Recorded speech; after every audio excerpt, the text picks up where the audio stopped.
ओम नमो भगवते वासुदेवाय। जय श्री राधे कृष्णा दोस्तों, आप सभी का स्वागत है मेरे चैनल डिवाइन दृष्टिकोण पर। अब तक की वीडियोस में हमने श्रीमद् भागवत महापुराण के प्रथम स्कंद के 9 अध्यायों का सार समझा है। आज इस वीडियो में हम प्रथम स्कंद के 10वें, 11वें और 12वें अध्याय का सार समझेंगे। आइए शुरू करते हैं 10वां अध्याय। देखिए 10वें अध्याय में श्री कृष्ण के द्वारका गमन का वर्णन किया गया है। आइए शुरू करते हैं। सौनक जी सूत जी से पूछते हैं कि धर्म शिरोमणि महाराज युधिष्ठिर अपना राज्य वापस प्राप्त करके अपने भाइयों के साथ किस प्रकार शासन करने लगे और उन्होंने कौन कौन से कार्य किए, क्योंकि भोगों में तो उनकी प्रवृत्ति थी ही नहीं। इस पर सूत जी उन्हें बताते हैं कि संपूर्ण सृष्टि को उज्जीवित करने वाले भगवान श्री हरि कुरुवंश को पुनः अंकुरित कर और युधिष्ठिर को राज्य सिंहासन पर बिठाकर बहुत प्रसन्न हुए। अब भीष्म पितामह और श्री कृष्ण से उपदेश सुनने के बाद राजा युधिष्ठिर के मन की भ्रांति मिट गई। उन्हें अपने अंतःकरण में ज्ञान प्राप्त हुआ। अब श्री कृष्ण के आश्रम में रहकर वे सारी पृथ्वी पर शासन करने लगे। भीमसेन आदि उनके भाई भी उनकी संपूर्ण आज्ञाओं का पालन करते थे। युधिष्ठिर के शासन काल में आवश्यकता अनुसार पर्याप्त वर्षा होती थी। गौशालाओं में हष्ट पुष्ट बड़े बड़े थन वाली गाय प्रसन्न रहती थी, जो कि अपने दूध से गौशालाओं को सींचती रहती थी। नदियां, समुद्र, पर्वत, वनस्पति, औषधियां, लताएं आदि प्रत्येक ऋतु में अपनी अपनी वस्तुएं राजा को भेंट करते थे। राजा युधिष्ठिर के शासन काल में किसी भी प्राणी को किसी भी प्रकार का दैविक, भौतिक, आत्मिक कोई भी कलेश नहीं होता था, कोई भी कष्ट नहीं होता था। आगे सूत जी बताते हैं कि अपने बंधुओं का शोक मिटाने के लिए और अपनी बहन सुभद्रा की प्रसन्नता के लिए भगवान श्री कृष्ण कुछ महीनों तक हस्तिनापुर में ही रहे। फिर एक दिन युधिष्ठिर से द्वारका वापस जाने की अनुमति मांगी। अब युधिष्ठिर ने बड़े प्रेम से उन्हें अपने हृदय से लगाया और स्वीकृति दे दी। भगवान श्री कृष्ण के प्रस्थान के समय शंख, मृदंग, ढोल, नगारे, बीड़ा, दुंदुभियां, धुंधरी आदि घंटे सब बजने लगे। पांडवों ने श्री कृष्ण को द्वारका जाने की स्वीकृति तो दे दी, परंतु वह अपने प्रियतम भगवान प्रभु श्री कृष्ण से विरह कहाँ सह सकते थे। उनका हृदय, उनका चित्त द्रवित हो रहा था। वह स्नेह बंधन में बंधकर जहां तहां दौड़ रहे थे। स्त्रियों की आंखों में कष्ट के आंसू उमड़ रहे थे, लेकिन श्री कृष्ण की यात्रा में असकुन न हो जाए, इसलिए बड़ी कठिनाई से उन्होंने अपने आंसुओं को रोक रखा था। हस्तिनापुर की कुलीन स्त्रियां आपस में बातें कर रही थीं कि सखियों, ये वे ही हैं जो प्रलय के समय भी अपने स्वरूप में स्थित रहते हैं। इस जगत में जितेंद्रिय योगी अपने प्राणों को बस में करके इन्हीं के स्वरूप का साक्षात्कार करते हैं। भगवान श्री कृष्ण की भक्ति से ही अंतःकरण की पूर्ण शुद्धि हो जाती है। अंतःकरण अर्थात मन, हृदय, आत्मा, आत्मा की पूर्ण शुद्धि हो जाती है। इस प्रकार हस्तिनापुर की स्त्रियां बातें कर ही रही थी कि श्री कृष्ण मंद मुस्कान के साथ उनका अभिनंदन करते हैं और वहां से विदा होते हैं। युधिष्ठिर प्रेम के वशीभूत होकर श्री कृष्ण की रक्षा में हाथी, घोड़े, रथ, पैदल सेना उनके साथ ही कर देते हैं, क्योंकि उनको शंका थी कि मार्ग में दुश्मन उन पर आक्रमण न कर दे। अब तो प्रेम के वशीभूत होकर और स्नेह बंधन में बंधकर पांडव बहुत दूर तक श्री कृष्ण के साथ चल देते हैं। अब श्री कृष्ण मार्ग में रुकते हैं और पांडवों से आग्रह करते हैं, वापस जाने के लिए उन्हें कहते हैं और फिर वहां से द्वारका की ओर चल देते हैं। इति श्रीमद् भागवते महापुराणे पारमहंस्यां संहितायां प्रथम स्कंधे नैमिषीयोपाख्याने श्री कृष्ण द्वारका गमनम नाम 10वां अध्याय। इस प्रकार 10वें अध्याय का सार संपूर्ण होता है। आइए चलते हैं 11वें अध्याय की ओर। देखिए 11वें अध्याय में द्वारिका में श्री कृष्ण का राजोचित स्वागत, इस विषय पर वर्णन किया गया है। आइए शुरू करते हैं। तो सूत जी कहते हैं कि भगवान श्री कृष्ण ने अपने देश आनर्त में पहुंचकर अपना श्रेष्ठ 5 जन्य नामक शंख बजाया। अब तो उस शंख की ध्वनि को सुनकर सारी प्रजा की ब्रह वेदना एकदम शांत हो गई। उनको इतना आनंद प्राप्त हुआ मानो उनके सभी कष्ट मिट गए हों, सभी कष्ट समाप्त हो गए हों। अब तो शंख की ध्वनि सुनकर सारी प्रजा अपने स्वामी श्री कृष्ण के दर्शन की लालसा से नगर के बाहर चलती है। भगवान श्री कृष्ण के होठों की लाली से लाल हुआ वह श्वेत वर्ण का शंख ऐसा शोभायमान हो रहा था मानो लाल कमल पर राजहंस बैठकर मधुर गान कर रहा हो। भगवान श्री कृष्ण के द्वारा बजाया हुआ यह शंख, इसकी ध्वनि संसार के भय को भी भयभीत करने वाली थी। अब तो लोग वहां पर जैसे सूर्य को दीपदान देते हैं, ऐसे ही श्री कृष्ण को अनेकों भेंट उपहार दे देकर श्री कृष्ण का स्वागत कर रहे थे। श्री कृष्ण की द्वारकापुरी बहुत ही सुंदर थी। वह समस्त ऋतुओं के वैभवों से संपन्न थी। उसमें पवित्र वृक्ष थे, लता कुंजों से युक्त थी, जगह जगह पर फलों से पूर्ण उद्यान थे, पुष्प वाटिकाएं थी, क्रीड़ावन थे तथा बीच बीच में कमल से युक्त सरोवर उस नगर की शोभा बढ़ा रहे थे। जैसे नाग अपनी नगरी भोगवती अर्थात पातालपुरी जो होती है उसकी सुरक्षा करते हैं, ऐसे ही श्री कृष्ण की द्वारका की सुरक्षा मधु, भोज, कुकुर आदि सभी वृष्णिवंशी यादव कर रहे थे, जिनके पराक्रम की कोई तुलना ही नहीं थी। श्री कृष्ण के स्वागत में नगरों के फाटकों पर, महलों के दरबारों पर, सड़क पर बंधन बारें लगाई गई थी। जगह जगह पर चित्र विचित्र ध्वजा पताकाएं फहरा रही थी। नगर के सड़कों, राजमार्गों, चौक, बाजारों आदि सभी को साफ करके सुगंधित जल से सींच दिया गया था। अब तो प्रभु श्री कृष्ण पर बरसाए गए फूल और अक्षत चारों दिशाओं में फैले हुए थे।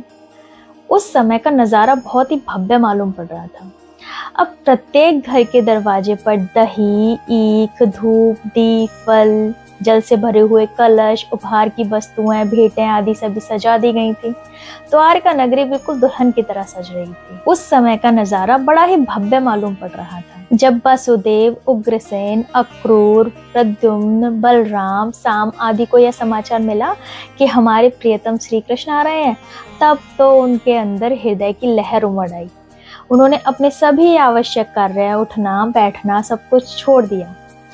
उनके हृदय में प्रेम का इतना आवेग बढ़ा, इतनी प्रसन्नता हुई कि वह सब छोड़ बस उठ खड़े हुए और रथ पर सवार होकर अपने साज सुसज्जित ब्राह्मण लेकर मंगल गान करते हुए अपने प्रभु श्री कृष्ण की आगवानी के लिए चल दिए। उनके साथ नट, नाचने वाले, गाने वाले, बंदीजन सभी लोग चल दिए। वह श्री कृष्ण के अद्भुत चरित्र का गान करते हुए जा रहे थे। अब तो श्री कृष्ण सभी से सम्मान पूर्वक मिलते हुए नगरी में प्रवेश करते हैं। नगर में श्री कृष्ण पर श्वेत वर्ण का छत्र तना हुआ था। श्वेत रंग के चवर ढुलाए जा रहे थे। चवर होते हैं जो राजाओं पर सफेद रंग के जो पंखे जैसे हिलाए जाते हैं ना, वो दोनों तरफ से उनपे वो चवर ढुलाए जा रहे थे। प्रभु ने उस समय पीतांबर और वनमाला धारण किया हुआ था। अब तो श्री कृष्ण इस प्रकार शोभायमान हो रहे थे जैसे श्याम मेघ में एक साथ ही चंद्रमा, सूर्य, इंद्रधनुष, बिजली एक साथ शोभायमान हो रहे हों। वह नजारा बहुत ही सुकून देने वाला था, बहुत ही सुंदर था। अब श्री कृष्ण सबसे पहले अपने माता पिता के महल में जाते हैं। वहां देव की आदि सातों माताओं के चरणों में अपना शीश रखकर उन्हें प्रणाम करते हैं। फिर अपनी माताओं से आज्ञा लेकर अपनी रानियों से मिलने जाते हैं। इति श्रीमद् भागवते महापुराणे पारमहंस्यां संहितायां प्रथम स्कंदे नैमिषीयोपाख्याने कृष्ण द्वारका प्रवेशो नामेकादशो अध्याय। इस प्रकार 11वें अध्याय का सार संपूर्ण होता है। आइए चलते हैं 12वें अध्याय की ओर। देखिए 12वें अध्याय में परीक्षित के जन्म का वर्णन किया गया है। आइए शुरू करते हैं। सौनक जी सूत जी से पूछते हैं कि उत्तरा के गर्भ में अश्वत्थामा के छोड़े गए ब्रह्मास्त्र के तेज से जो शिशु नष्ट हो गया था, वह भगवान श्री कृष्ण ने पुनः जीवित कर दिया था। अब हम परीक्षित के जन्म, मृत्यु, कर्म और उसके बाद जो उसे गति प्राप्त हुई उस सब के बारे में सुनना चाहते हैं।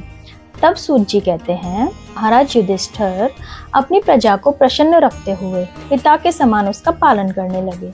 उनके पास अतुल संपत्ति थी। उनकी रानियां और भाई उनके अनुकूल थे। उन्होंने बहुत सारे यज्ञ किए थे। फल स्वरूप उन्हें श्रेष्ठ लोगों का अधिकार प्राप्त हुआ। उनका यश स्वर्ग तक फैल गया था। सारी पृथ्वी पे उनका अधिकार था। वे जम्बू द्वीप के स्वामी थे। उनके पास भोग विलास की ऐसी ऐसी सामग्रियां थी जिसके लिए देवता लोग भी लालायित होते थे, अर्थात पाना चाहते थे। लेकिन जैसे भूखे को भोजन के अतिरिक्त और कोई वस्तु सुख नहीं देती है, ऐसे ही युधिष्ठिर को भी अपने भगवान श्री कृष्ण के सिवाय उनके अतिरिक्त किसी और वस्तु में सुख नहीं मिलता था। आगे सूत जी बताते हैं कि सोनक जी उत्तरा के गर्भ में जब वह शिशु ब्रह्मास्त्र के तेज से जल रहा था, तब वह देखता है कि उसकी आंखों के सामने एक ज्योतिर्मय पुरुष है, जो दिखने में तो अंगूठे भर का है, लेकिन उसका स्वरूप बहुत निर्मल है। वह सुंदर श्याम रंग का है। उसने पीतांबर पहना हुआ है, कानों में स्वर्ण के कुंडल पहने हुए हैं। उसकी लंबी लंबी 4 भुजाएं हैं, जिसके हाथ में गदा है, जिसे वो चारों ओर घुमा रहा है और शिशु के चारों ओर घूम रहा है। जिस प्रकार सूर्य अपनी किरणों से कोहरे को खत्म कर देता है, उसी प्रकार यह पुरुष भी गदा घुमा घुमा कर उस तेज को, ब्रह्मास्त्र के तेज को शांत करता जा रहा है। आखिर ये पुरुष है कौन, ऐसा सोचता है शिशु। तो इस प्रकार परीक्षित ने तो अब माता के गर्भ में ही जन्म से पहले ही भगवान श्री कृष्ण के दर्शन कर लिए थे। अब तो अनुकूल ग्रहों में और बहुत ही शुभ समय में परीक्षित का जन्म होता है।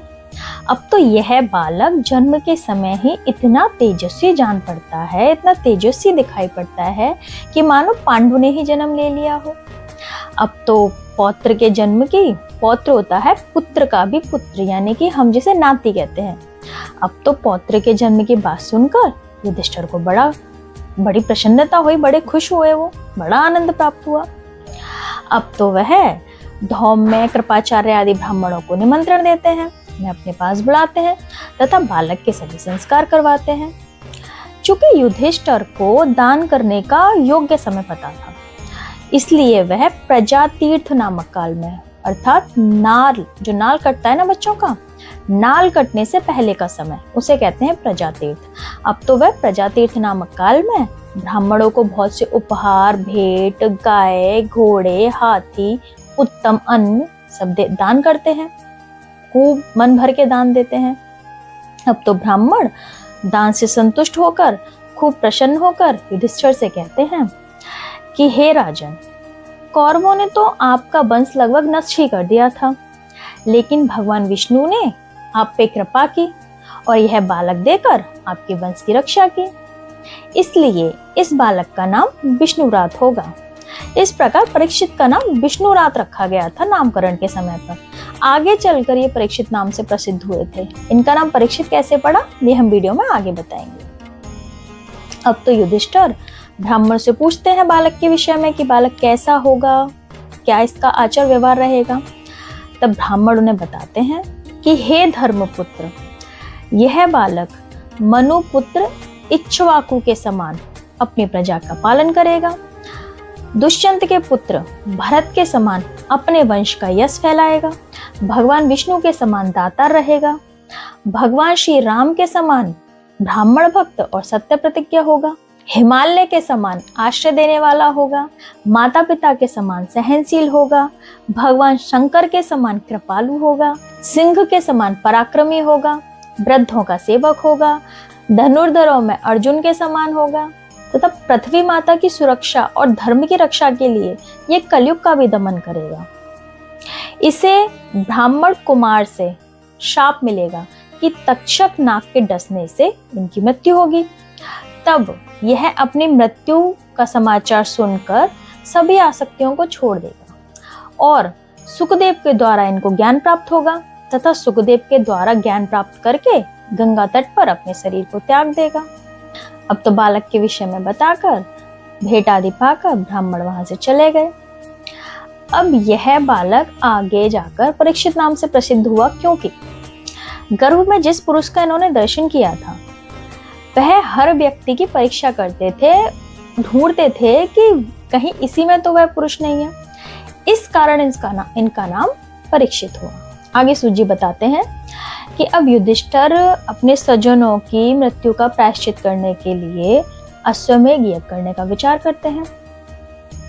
अब अश्वमेध यज्ञ करने के लिए सामग्री वगैरह एकत्रित करनी थी। अब तो वे देखते हैं कि हमारे राजकोष में प्रजा से एकत्रित किया हुआ कर और दंड की रकम के अलावा और धन ही नहीं है। इसके अतिरिक्त उनके पास धन ही नहीं बचा। अब तो चिंता में पड़ गई कि अश्वमेध यज्ञ कैसे किए जाएं। अब तो उनके भाई श्री कृष्ण की प्रेरणा से उत्तर दिशा में जाते हैं और राजा मरुत और ब्राह्मणों के द्वारा त्यागा हुआ मतलब छोड़ा हुआ बहुत सा धन उसे लेकर आ जाते हैं। अब तो यज्ञ करने के लिए सभी सामग्री एकत्रित की जाती है और 3 अश्वमेध यज्ञ करके युधिष्ठिर भगवान की पूजा करते हैं। इस यज्ञ में वे बहुत सारे ब्राह्मणों को न्योता देते हैं, साथ ही श्री कृष्ण को भी निमंत्रण देते हैं। श्री कृष्ण आते हैं। अब कई महीनों तक वे वहीं रुकते हैं।